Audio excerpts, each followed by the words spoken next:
Alright, John, so we were just finishing up with this question really quick. I figured out that the reference angle up here in the first quadrant is 48.59 degrees, so that's not going to be part of our answer, but it helps us figure out what our other two answers are. So then, just to double check, it says between 0 and 360 degrees, meaning we want our answers in terms of degrees, not in terms of radians, which is good because radians are not fun at all. So theta is equal to two angles, 180 plus theta. This is my theta. So 180 plus 48.59 gives me 228.59 degrees, and we want our answers rounded to the nearest degree, so I'm going to say 29 degrees. Or, sorry, 229 degrees. That's our first answer. And then the second answer is 360 minus theta, so 360 minus 48.59. Enter. That is rounded to the nearest degree, that's 311 degrees. Close those parentheses or those brackets, and that's it. That's your final answer. So hopefully you don't think that these types of questions are too hard. Like I said, it's really easy all the way until you get to the bottom, but then you just have to figure out, you know, which quadrants you're in and what the answers are. I think that that's it for the what is my computer doing? It's freaking out. Okay. One more question. Let's see. Find to the nearest degree the measure of the positive acute angle that satisfies this equation. Now, the reason why they're saying positive acute angle is because we don't care about all the other quadrants. This time, all they want is the positive acute angle, which means first quadrant only. So I only want to know one angle up here in the first quadrant, which is awesome, makes our job a lot easier. Okay. So 3 times cosecant theta minus 1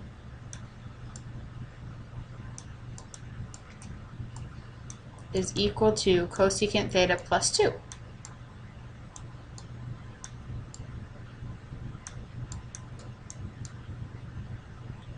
Okay, so I'm going to do the same thing that I did before. I'm going to distribute this 3 through first and then collect my like terms and all that fun stuff, just like a normal linear equation.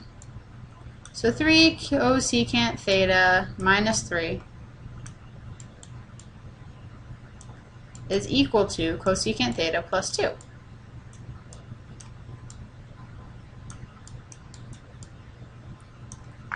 I'm going to subtract this cosecant theta from both sides.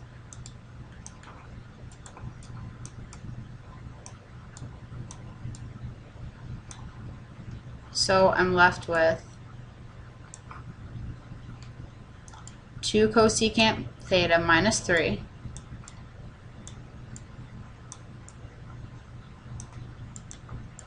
is equal to a positive 2. Okay, then I'm going to add 3 to both sides. Give me some more space. There we go. So I have 2 cosecant theta is equal to 5. Okay, divide by 2 is the last step.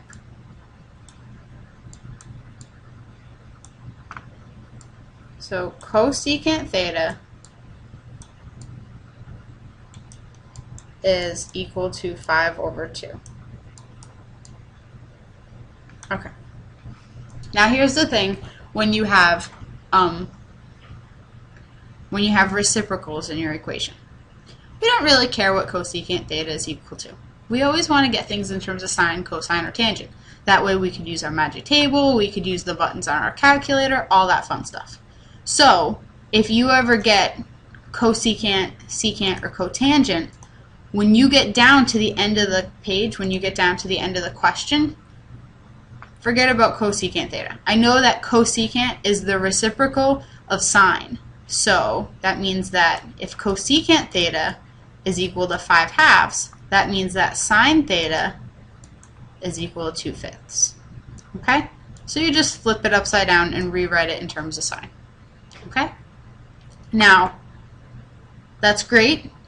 Now I know what sine theta is equal to, but I don't really care what sine theta is equal to. I want to know what theta is equal to. Remember, up here it says it only wants the positive acute angle, so it only wants the one in the first quadrant.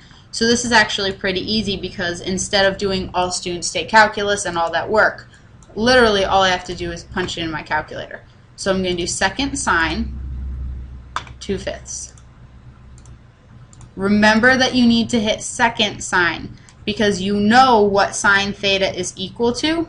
You want to solve for the angle. Whenever you want to solve for the angle, you want to hit second sine. So second sine, second cosine. Hit enter.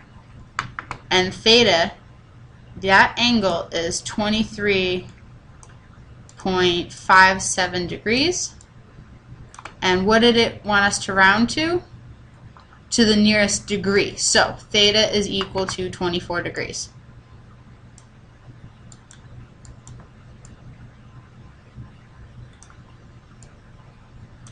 And notice how that's a positive acute angle. So we know we did something right. Okay? Alrighty. This is homework, page 443.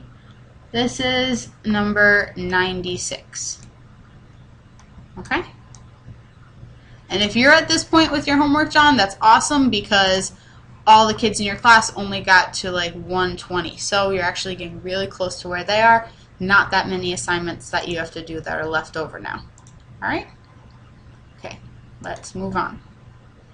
Okay, so that was linear equations, or that was first degree trig equations. Now we're going to deal with second degree trig equations. Just like you did second degree normal equations in 9th and 10th and 11th grade. Okay, so let's see what that means. That means that instead of seeing x squared minus 3x minus 4 is equal to 0, you see tangent squared x, or no, I'm sorry, tangent squared theta minus 3 tangent theta minus 4 is equal to 0. So, I mean, honestly speaking, John, if you're getting confused and you want to write it out like this and do all the work and get down to the end and then say, okay, tangent theta is equal to this, I'm okay with that. Some kids did it, some kids didn't. It kind of gets a little bit more confusing. I would just stick with this, but if it helps you, then great. At this point, whatever helps you finish this material, that's awesome. Okay. Solution by factoring. We have to solve by factoring. So just like if we had x squared minus 3x minus 4, I'm going to break it up into two sets of parentheses.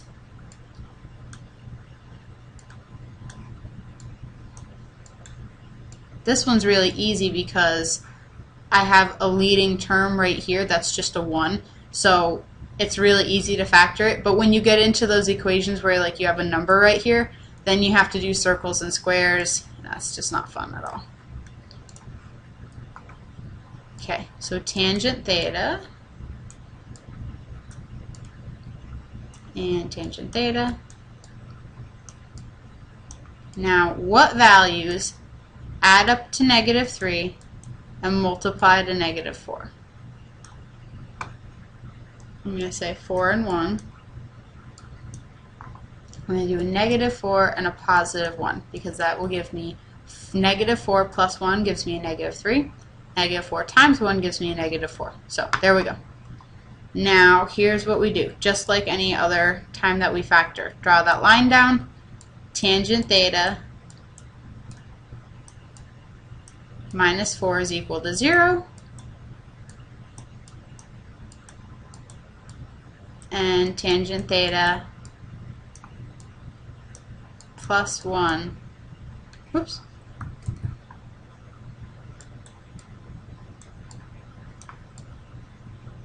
tangent theta plus 1 is equal to 0. Okay, So the only difference between solving linear equations and solving second degree equations is you're going to have two answers, meaning you're kind of doubling the work that you have to do at the end, which is kind of annoying. But I mean, it's not that bad. So let's see, we have tangent theta is equal to 4. And now remember what I said. It's perfectly fine if tangent is greater than positive 1 or less than negative 1. Remember, because tangent just goes off in both directions like this. If sine theta was equal to 4 or if cosine theta was equal to 4, this answer would not exist and you just would not have an answer over here. Because we're in tangent, it's fine. So I'm going to do all students take calculus.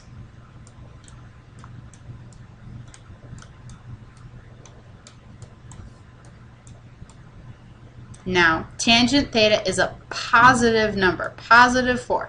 So I'm going to have an answer up here in the first quadrant, because that's where tangent is positive, and in the third quadrant. So I'm going to have my theta from up here, and down here I'm going to have 180 plus theta.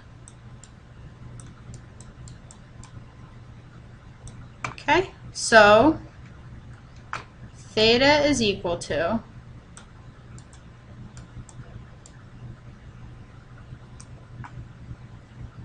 second tangent positive 4. Hit enter. 75.96, and it doesn't tell us what to round to, so I'm just going to round to the nearest degree, I guess. So I'm going to say 76 degrees. For the first quadrant, that's up here. Now in the second or the third quadrant down here, I have 180 plus theta. So 180 plus second answer, because it's sitting right there anyways. Hit enter. I'm going to round that to 256 degrees. Now I'm going to leave this bracket open because I'm going to get more answers over here. So those are the two answers that I got from the left-hand side of this equation. You know, if that was a linear equation, then we would be done at this point, but because we have more to go still, we have to keep going. So over here, now we have tangent theta plus 1 is equal to 0, so tangent theta is equal to negative 1. All students take calculus. Literally, every single time you get to this point right here, do all students take calculus. I should see a bunch of these all over your paper when I grade that test. Okay? So where is tangent negative? It's negative in the second quadrant and it's negative in the fourth quadrant.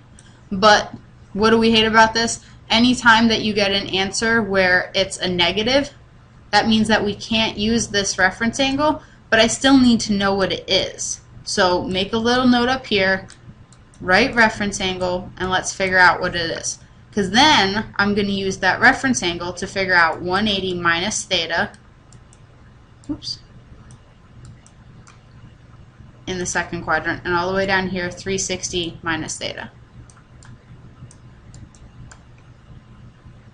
Okay, so let's figure out what that reference angle is. Now remember, the reference angle is in the first quadrant. Tangent is positive in the first quadrant. So when I figure out what the reference angle is, second tangent, I'm going to write in a positive 1, not a negative 1, because I'm trying to figure out what the answer is right here in the first quadrant.